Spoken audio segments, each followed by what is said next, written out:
What's up, guys? Bodybuilding Vegan here. Welcome to my room. And if you're watching this, you probably just watched me pop my hammy. Not anything that we ever want to do. I was training RDLs. I had already warmed up almost 2 hours into the workout. You can watch the video. It's on YouTube, the full video, but I thought somebody had punched me. I really thought it was Allie for some reason, just because she happened to be there. I was like, why would she punch me in my hamstring? Yeah, great question. I don't know why she would have punched me in my hamstring either. Maybe I just don't like to think that I could make the mistake. It has to be somebody else making me make the mistake. Anyways, so this series that we are starting with here, yes, I'm getting a little stretch in, is going to be a mini cut. So my coach, as of tomorrow, so this is kind of week 0, instructed me, we are going to pull out all super supplements. You can read between the lines and guess what that means.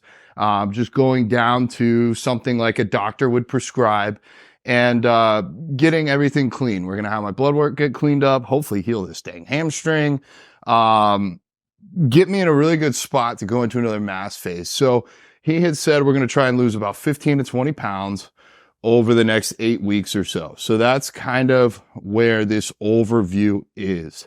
And hopefully there's room on the side of the screen either way for my physique check-ins to come through. I wanted to post those up so we can have kind of a weekly cadence of me checking in, letting you know where I'm at, where I'm going, what's changed. So in today's little lecture, I'm going to go over where my current macros are, because I figured that would be important for people. If you have questions on the super supplements, send me a DM. All right, I have everything here in my notes. Got my athlete check-in and my notes. So going back to where we were up until now, yes, I've been eating off plan some, if y'all watch.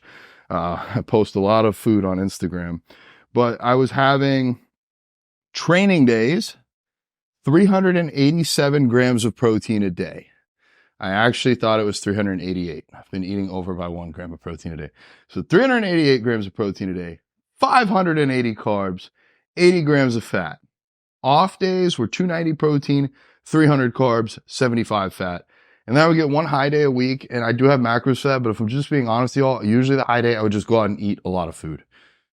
So let's break it down. What's changing? On my off days, we're going from 290 protein, slight little change here, actually up to 300. My carbs are going to stay the same for the off days. They're going to stay at 300, and fats are going to stay the same, 75. So off days are almost identical. Now, training days, we are making a bit of a pullback. I was doing 387 grams of protein. Now we're down to 350. Small pullback. Carbs, we were doing 580. Now, poverty macros, 450 carbs a day. And the fats are going to stay right at 80. So a bit of a drop here. We're still doing 5 sessions a week of 25 minutes of cardio. So no extra added cardio there. Really just trying to get healthy. That's the goal here. Pull off a little bit of weight. I'm going to lose some water weight. Anytime I come off the super subs, a lot of water weight just comes off. So I was 257 pounds this morning to pair to those check-ins. So I'm thinking by the time the next one of these rolls around, we're going to be a few pounds down. Now, hamstring checking in. I'm going to show you guys, like, I can sit on my ankles to stretch my quads. I'm sure almost pretty much anyone can, but watch like where there's so much inflammation behind there. I can go to about here on my right. I can go all the way down to here on the left. The right is just, and this is actually way better than yesterday. There's just a lot of inflammation. We might even be able to see it. I'm not trying to moon y'all or anything, but you might be able to see the difference in my hamstrings, right versus left. So what am I doing? Well, I am definitely not just sitting on the couch being a lazy sack of junk. That is not what you want to do. So I've been trying to research this and find out what I can do.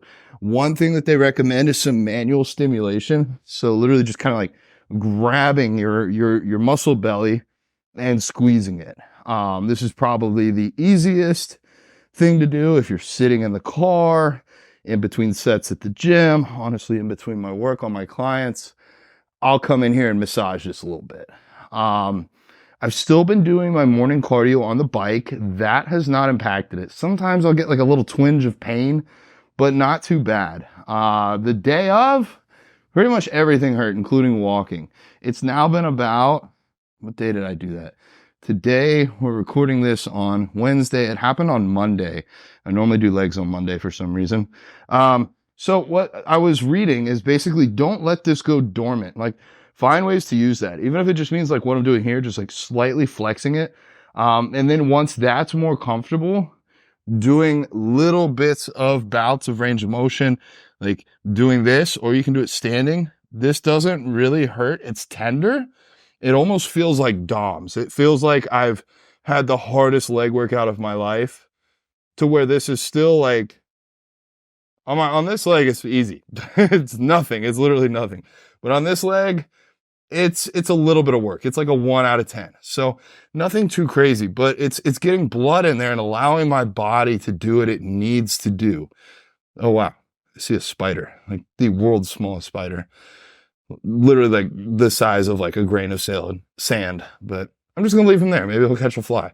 All right. So next things that I can do, or that I was reading about, they called it marching. So like just flexing your hamstring, distributing weight, going out further if you can. Cause this does, I mean, that's right here. That's a little bit of work. That's maybe more like for me, like a 3 or a 4 out of 10. And then if this gets too easy, I could get like up on my bed and like push up in the air, but different ways to basically just keep firing on it. I think you could do like, if you had a ball, you can like do it where you put your feet on the ball and roll it back and forth like this with your hamstrings. Even one that I've tried is just dragging my foot on the floor, just kind of like this, just a little bit of resistance. And really the biggest thing is what I've shown so far. We're doing things that gets blood in here and gets this contracted and gets it going. We're not like doing crazy stretches, which is pretty much what caused this. Right now, you don't need to stretch a lot. You just need to keep the blood flowing. So I'll be doing these. I'll give you guys weekly updates. Hopefully we can have this healed so that I can do a leg day next week. Maybe not a hamstring leg day, but like quads. I didn't even get to finish my leg extensions. It happened right before them. But anyways, so that is a physique update, a macro update, kind of a life update. We're going to be jumping into this little mini cut. And I'm trying to use positivity and gratitude for this hamstring thing. Like, what can I learn from this? What can I take from this? How can this happen for me instead of to me? And my takeaway is, one, I didn't get seriously hurt. Yeah, it stopped the workout. Yeah, it hurt. Yeah, it threw me off. But like, I'm not in the hospital. I'm not facing 2 to 6 months of recovery time. I'm thinking I'll be fully back to where I was within a month. But I'm not going to do the same thing. This was a wake-up call for me. I am strong. My legs are clearly a strong point. I don't need to build giant freaking legs. Not much crazier than they are right now. Like, yes, bigger, but I can do that with lighter weights. I don't need to be doing these crazy heavy RDLs. Probably could even back down the hack squats and stuff like that. So I want to find a safer way to train long-term. And I'm going to do that. And I'm going to show you guys. So this has been like a wake up call for me. Like, I need to take care of myself. I only got one hamstring on each side. I got one body. So I need to take care of them. Don't need to be popping them. So guys, thank you. Join along this mini cut. Hopefully we'll be down to like, I don't know, somewhere in the 240s by the end of it in 8 weeks. It's going to be a wild ride. I love y'all. Make sure you like, comment, share, subscribe, send to everyone. But most importantly, Alex's goats. Bodybuilding Vegan out.